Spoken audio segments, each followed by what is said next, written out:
Good morning, students. Today we are going to discuss chapter 1 of physics, that is electric charges and field. So इस unit को हम electrostatics के नाम से जानते हैं, जो कि फर्स्ट और टू मिलके बनता है। तो जब हम इलेक्ट्रोस्टैटिक्स की बात करते हैं तो इसका मतलब क्या होता है पहले तो ये दो वर्ड्स से बना हुआ है, that is electro and static. Electro means charge and static means at rest. तो हम इस पूरे चैप्टर मतलब फर्स्ट और सेकंड चैप्टर में इलेक्ट्रॉन एट रेस्ट की बात करेंगे। तो सबसे पहले समझते हैं कि भाई चार्ज क्या होता है। चार्ज के बारे में समझते हैं। तो सबसे पहले हम इसकी डेफिनेशन देखते हैं क्या होता है। It is something possessed by a material or object that makes it possible for them to exert electric force and to respond to electric force। समझ में आया? इसका मतलब ये है, ये किसी भी बॉडी की प्रॉपर्टी है जिससे वो उस पर इलेक्ट्रिकल अट्रैक्शन या रिपल्जन किस एक्सटेंट तक होगा वो डिसाइड करता है। कौन डिसाइड करता है? चार्ज। ये हर बॉडी के लिए अलग अलग होगा। हो सकता है कुछ का सेम हो और कुछ का अलग हो, पर सबका अलग अलग होता है। तो सबसे पहले हम देखें, हम यहाँ पे स्मॉल जो मटेरियल्स होते हैं जैसे कि लाइक इलेक्ट्रॉन, प्रोटॉन, न्यूट्रॉन की बात करेंगे, क्योंकि वही बेसिक एलिमेंट्स होते हैं। तो उसके बारे में थोड़ा डिस्कस करते हैं। तो जैसे आपको पता होगा कि मास एम ही यहाँ पे डिस्कस करा, mass of electron that is 9.1 into 10⁻31 kg। फिर आता है एमपी। एमपी मतलब मास ऑफ प्रोटॉन, ये भी हमको याद रखना, that is 1.6 into 10⁻27 kg। And mass of neutron that is 1.67 into 10⁻27 kg। ऐसे ही ये था 11th का पार्ट, जो हमें 12th में याद रखना है कि इलेक्ट्रॉन और प्रोटॉन दो ही होते हैं। न्यूट्रॉन पे कोई चार्ज होता नहीं है, न्यूट्रॉन इज न्यूट्रल। तो हमको इलेक्ट्रॉन की बात करनी है, तो इलेक्ट्रॉन पे जो चार्ज होता है that is 1.6 sorry into 10⁻19 coulomb. And proton पे जो चार्ज होता है वो इसका जस्ट अपोजिट होता है, जैसे प्लस 1.6 इंटू 10⁻19 कूलम। अब हम बात करेंगे ट्रांसफर ऑफ चार्ज की। ट्रांसफर ऑफ चार्ज किस तरीके से हो सकता है, क्योंकि अगर ट्रांसफर ऑफ चार्ज होगा नहीं तो फिर कैसे हम एक बॉडी से दूसरी बॉडी पे चार्ज ट्रांसफर करेंगे। तो इसके 3 तरीके होते हैं। पहला तरीका होता है फ्रिक्शन। फ्रिक्शन मतलब घर्षण। घर्षण मतलब एक बॉडी को जब हम दूसरी बॉडी से रब करते हैं तो वहां पे क्या होता है, अंदर जो बॉन्डिंग होती है इलेक्ट्रॉन प्रोटॉन की, एक वो उस बॉडी को न्यूट्रलिटी प्रोवाइड करता है। ठीक है। तो जब हम एक बॉडी को दूसरे बॉडी से घिसते हैं फोर्सफुली, ठीक है, तो जैसे कि यहाँ पे दो बॉडीज हैं, ये दो बॉडीज हैं, ठीक है। तो यहाँ पे ये प्लस माइनस ऐसे करके सारे के सारे कपल बना के पॉजिटिव और नेगेटिव चार्ज एक साथ रहते हैं। तो जब हम इन दोनों को फोर्सफुली रब करेंगे तो क्या होगा, इस बॉडी से, बॉडी ए से बॉडी बी में कुछ इलेक्ट्रॉन्स ट्रांसफर हो जाएंगे। प्रोटॉन नहीं होंगे, इलेक्ट्रॉन्स ट्रांसफर हो जाएंगे। तो इलेक्ट्रॉन फोर्सफुली हमने ए से बी पे लेकर आए, तो इसका रिजल्टेंट क्या होता है, ये ए बॉडी है और ये मेरे पास बी बॉडी है। तो इसके इलेक्ट्रॉन इधर आ गए, तो यहाँ पे ऑलरेडी कपल तो थे, पर यहाँ पे एक इलेक्ट्रॉन एक्स्ट्रा हो गया। और यहाँ पे ये जो 3 कपल हैं, प्लस माइनस और ये प्लस अकेला बच गया। तो यहाँ पे क्या हुआ, जो बॉडी ए थी वो पॉजिटिवली चार्ज हो गई और ये जो नेगेटिव बी बॉडी थी वो उसने नेगेटिव चार्ज एक्वायर कर लिया है। तो फ्रिक्शन में क्या होता है, फ्रिक्शन में एक बॉडी से हम दूसरी बॉडी पे चार्ज को ट्रांसफर करते हैं, बट दोनों बॉडी के अंदर क्या होता है, अपोजिट चार्ज एक्वायर होते हैं।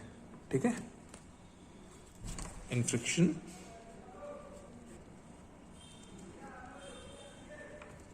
the bodies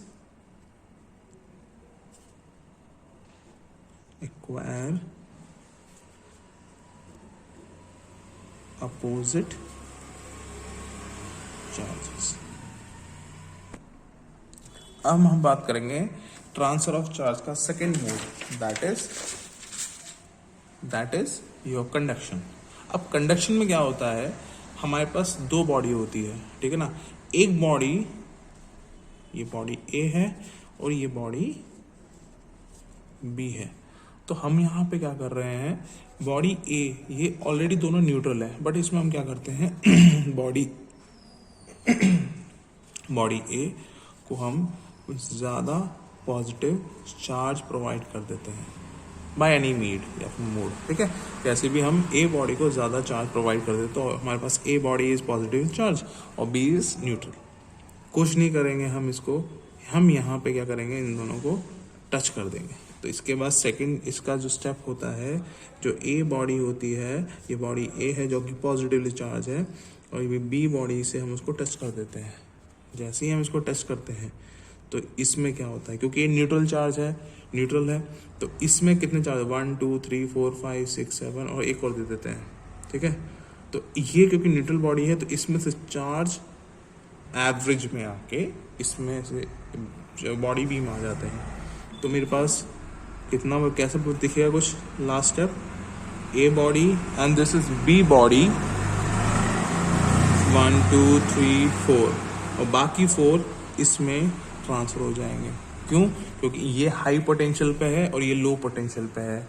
तो जैसे वाटर हाई से लो की तरफ फ्लो करता है, वैसे ही चार्ज भी हाई पोटेंशियल से लो पोटेंशियल की तरफ फ्लो करते हैं। तो यहाँ पे क्या होता है, कंडक्शन के अंदर both bodies acquire same charge. Now we are going to discuss the third mode of charge transfer, that is induction. ये बहुत इंटरेस्टिंग केस है और यही हम यूज करने वाले हैं आगे भी, ठीक है। That is induction. अब इंडक्शन में क्या होता है देखते हैं।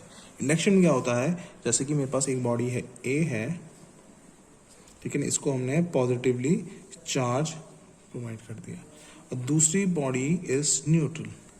अब हम यहाँ पे इन दोनों बॉडीज को टच नहीं करेंगे, ठीक है। बस अब देखो, जैसे ही मैं इस पॉजिटिव बॉडी को बी के पास आऊंगा, ये न्यूट्रल है, तो इसके बाद स्टेप में इसके इन्फ्लुएंस में, तो यहाँ पे क्या होगा, ये तो न्यूट्रल है, इसके पास क्या होते हैं एक साथ पॉजिटिव नेगेटिव ऐसे सारे असेंबल्ड हैं जो कि एक साथ मिलकर इसको न्यूट्रल बना रहे हैं।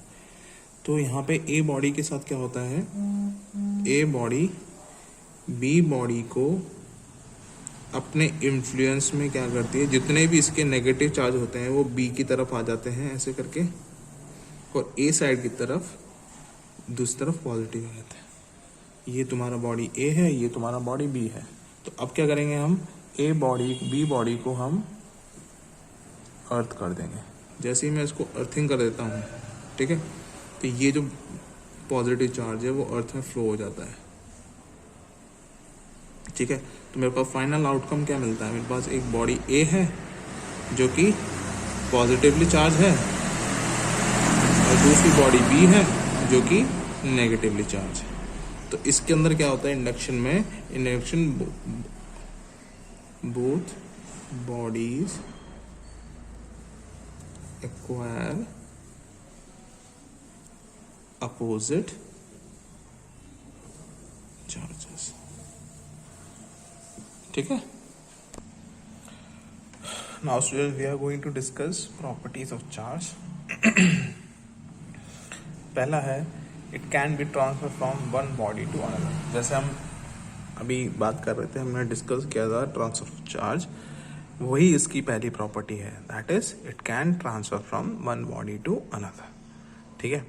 अब जैसे कि इसका सेकेंड प्रॉपर्टी है charges are conserved, it can neither be created nor destroyed, just like your mass energy के साथ भी क्या होता है, energy can neither be created nor destroyed. Similarly charges are conserved, उनकी values change नहीं होती है। अगर मैं किसी बॉडी को या किसी बॉडी को 2 कूलम प्रोवाइड करता हूँ, या मैं बोलता हूँ उसके ऊपर 2 कूलम चार्ज है, irrespective of conduction, induction, friction, इन तीनों मेथड का मैं यूज़ नहीं करूँ जब तक तब तक उसका जो चार्ज है वो 2 कूलम ही रहेगा। समझ में आया? नेक्स्ट है charges are quantized, that is any body can have charge in integral number of small charges called electronic charge. मतलब अगर किसी बॉडी पे चार्ज Q है तो उसको हम प्लस माइनस एन ही कहते हैं। यहाँ पे n क्या होता है 1 2 3 और E क्या होता है plus minus 1.6 into 10⁻⁻19 coulomb. Quantize का मतलब कि इसका मतलब ये नहीं किसी बॉडी पे 1.5 कूलम चार्ज होगा, नहीं, 1 2 3 ऐसे इंटीग्रल में होगा, फ्रैक्शन में कभी भी उस पर चार्ज नहीं आएगा। इसकी फोर्थ प्रॉपर्टी है charges are invariant. Just like हमने शायद वाले चैप्टर में रियलिस्टिक न्यूटन की थ्योरी आपने पढ़ी, आइंस्टीन की थ्योरी नहीं पढ़ी थी कि मास की जब वेलोसिटी बढ़ती है किसी बॉडी की उसका मास इंक्रीज हो जाता है। ठीक है, जैसे उसकी तरह मास की तरह चार्ज नहीं होता है, चार्जेस की जो वैल्यू होती है वो सेम रहती है। इसका मतलब मैं ये कह सकता हूँ कि Q at rest is equals to charge at motion. ठीक है, अब इसकी जो आखिरी प्रॉपर्टी है फोर्थ प्रॉपर्टी वो इम्पॉर्टेंट है। इसका मतलब इसका प्रॉपर्टी ये है moving charge produce magnetic field in addition to electric field. अगर कोई चार्ज मूव कर रहा है तो उस पर बोथ इलेक्ट्रिक फील्ड भी वो प्रोड्यूस करेगा, साथ में मैग्नेटिक फील्ड भी प्रोड्यूस करेगा, जो कि हम 4th 5th चैप्टर में पढ़ने वाले हैं। ठीक है, तो ये सारे चैप्टर आपस में कनेक्टेड हैं। तो समझना कि यहाँ पे अभी फर्स्ट और सेकंड चैप्टर में हम चार्ज को स्टैटिक मतलब रेस्ट रखेंगे, फिर आगे हम मूव करेंगे, मूव करके इलेक्ट्रिक करंट बनाएंगे, इलेक्ट्रिक करंट बना के जब चार्ज मूव भी कर रहा है तो उसकी वजह से मैग्नेटिक फील्ड बनेगा, तो वो वाली प्रॉपर्टी भी हम पढ़ेंगे। ठीक है, ओके स्टूडेंट्स, एक चीज हमने डिस्कस नहीं करी है, that is unit of charge. Unit of charge होती है, यूनिट चार्ज की यूनिट होती है दैट इज कूलम। इसको अपन कैपिटल C से डिनोट करते हैं। ठीक है, ये हमको याद रखना है। तो नेक्स्ट है हमारे पास that is type of charge density, बहुत इंपॉर्टेंट है। हमने 11th में 7 चैप्टर में डिस्कस किया था मास डेंसिटी, ऐसी यहाँ पे चार्ज डेंसिटी की बात करेंगे। तो पॉइंट चार्ज क्या होता है? When the linear size of charge body is much smaller than the distance under consideration. ठीक है, the size may be ignored and the charge body is called point charge. इसका मतलब समझना कि जो इलेक्ट्रॉन की बात करते हैं उसका मास भी कितना कम है, दैट इज 9.1 इंटू 10⁻31, तो उसका साइज कितना छोटा हो गया। तो उसके रिस्पेक्ट में जब हम 1 सेंटीमीटर की बात करेंगे वो बहुत छोटा बड़ा हो जाता है। तो ऐसी कंडीशन में हम उसको पॉइंट चार्ज कहते हैं।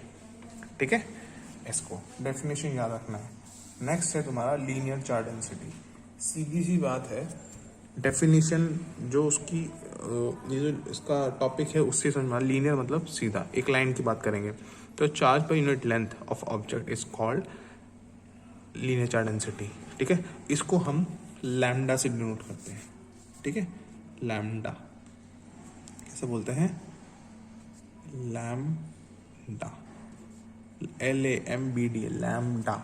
ठीक है, that is equals to charge upon length. For example एक सीधी सी रेखा लाइन, ठीक है, दैट इज AB, इस पे चार्ज Q है और इसका जो लेंथ है वो L है, कैपिटल L, तो उसका लैम्डा कितना हो जाएगा?